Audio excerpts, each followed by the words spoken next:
তুমি যেইভাবে বলবো আমি সেইভাবে শুনবো। তুমি যদি বলো তোমার বাড়িতে গিয়ে সারা জীবন থাকতে, আমি থাকবো। আমি আমার বাপের বাড়িতে আর আসবো না।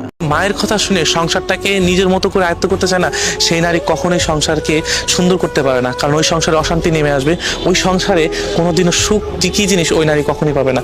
আপনি আপনার মায়ের কথা শুনবেন, দেখবেন আপনার সংসারটা আস্তে আস্তে সমস্ত সংসারটাকে তছনছ করে দিচ্ছেন।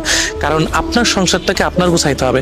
এমন অনেক সংসার আছে জানেন, যে নারীরা না ওই মায়ের বাপের বাড়ির কথা শুনে, মায়ের কথা শুনে বা অনেক আত্মীয় স্বজনের কথা শুনে না নিজের স্বামীকে ফোর্স করে, নিজের সংসারটাকে নষ্ট করে, নিজের শ্বশুর শাশুড়ির সাথে ভালো আচরণ করার চেষ্টা করে না। এই জিনিসটা একটু খেয়াল করে রাখবেন, যে দেখবেন কি যে নারী বাপের বাড়ির কথা শুনতেছে, যে নারী বাপের বাড়ির প্রতি টান বেশি, ওই নারীর সংসারে তত সমস্যা বেশি। এমন আমাদের সমাজে অনেক অনেক আছে, অনেক অনেক। কিন্তু আমরা অন্তত এটা বুঝতে চাই না যে আমার সংসার, আমার শ্বশুর বাড়ি। ওই যে কথায় আছে না, শাশুড়ি কখনো মা হয় না। আর শাশুড়ির দিক দিয়ে কথায় আছে যে ছেলের বউ কখনো নিজের মেয়ে হয় না। আসলে এই কথাগুলো সত্যি, যে শাশুড়ি কোনোদিনও আপনার মা হইতে পারবে না। কারণ আপনি যখন আপনার বাপের বাড়ির দিক টানবেন না, তখন ওই শাশুড়ি কোনোদিনও আপনার কথা বা আপনার টান কখনোই মেনে নিতে পারবে না।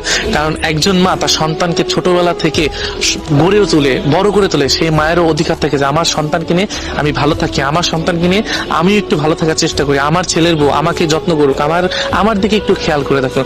কিন্তু আপনি যখনই আপনার মায়ের কথা বা আপনার বাবার বাড়ির কথা শুনে নিজের সংসারে বাবার বাড়ির মতো করে আয়ত্ত করতে যাবেন, তখনই আপনার জীবনে সংসারে অশান্তি নেমে আসবে।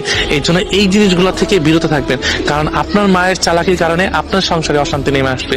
আপনি অন্তত এটা চিন্তা করে দেখবেন যে আমার সংসার, আমার শ্বশুর বাড়ি, আমার শ্বশুর শাশুড়ি, হয়তোবা তারা আমাকে মেয়ের মতো করে নাই মানতে পারে, দরকার নেই, কিন্তু আমি যতটুকু লয়াল থাকবো, হয়তো ভবিষ্যতে আমিও কোনোদিন শাশুড়ি হব, আমারও ছেলে মেয়ে হবে, আমারও একটা আলাদা জগৎ হবে, শাশুড় শাশুড়ি সংসার হবে, হয়তোবা আমারও একটা জগৎ হবে, শ্বশুর হব, হয়তোবা আমারও একটা জগৎ হবে, আমিও শাশুড়ি হব।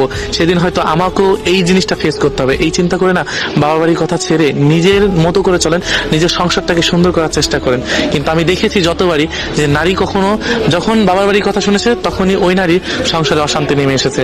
এই জন্য নিজের সংসারটাকে সুন্দর করার চেষ্টা করেন, নিজের স্বামীকে ভালোবাসার চেষ্টা করেন, নিজের শ্বশুর শাশুড়িকে নিজের বাবা মা মনে করে ভালোবাসার চেষ্টা করেন। দেখবেন কি একদিন না একদিন সুখ আপনিও সুখী হতে পারছেন, যে সুখটুকু আপনি মানুষের কাছে বলতে পারবেন না আজকে আমি সুখী, আমিও কোনো একটা দিন অসুন্দর দিন পার করে এসেছি, আজকে আমি সুখী।